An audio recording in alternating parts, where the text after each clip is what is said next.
And looking at your outcomes, so you're hoping to have normalization of that tympanogram, moving from either a type C or B to a type A. And do you also measure, a patient's ability to perform Valsalva or modified Valsalva? Is that, one of your outcome measures as well? Yes, it is. So all the kids we take to, even when I see them in the office and I'm just evaluating them right from the beginning, I try to teach all of them a modified Valsalva.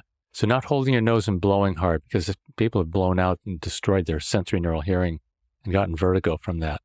So a modified Valsalva, nose and mouth closed, gently blown, only gently. So there's just a little positive pressure, and they swallow hard at the same time. So that's a little tricky. Not everybody can do it, but you'll be surprised how many kids can do that. So I try to teach all of them to do it. So that's actually a really important part of the exam, is see if they can do that modified Valsalva. If they can do it, they don't need the balloon usually. Now, if they're just too young to coordinate that, or they just can't get it, then we have them do these Otovent balloons, which are actually pretty good. And there's some, that's actually recommended in the CPGs as well. Or that Eustachian device, a little air pump that goes up to your nose. They can work too, but the younger kids are kind of scared of that one. But they do really well with that nasal balloon. Okay. And are you looking at the eardrum while they're doing that modified Valsalva just to look to see if the eardrum lateralizes, or do you just ask them if they feel that change in their ear? Yeah, I generally just ask, do you feel a change? And if they say, yes, I felt the change, my ear popped, then I'll quickly look again to see if there's a difference. Okay, great. So any other outcomes that you're looking for? Tympanograms, ability to Valsalva or modified Valsalva? Yeah, the clinical exam, ability to insufflate it, the audiogram as well. I want to see their conductive hearing loss has gotten better, and that modified Valsalva. So all of those, yes. Okay.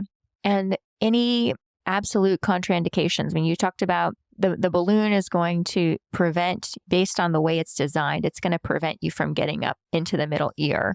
Any contraindications for a balloon other than patulous, I guess? That would be the big one. Yeah, well, that is the big one. Not really, unless they've had some kind of anatomical problem. I've seen a few cases where the Eustachian tube orifice has been completely obliterated from past scar or something, previous surgery, turbinectomy, adenoidectomy. So if they don't have an orifice, you're not going to successfully balloon them.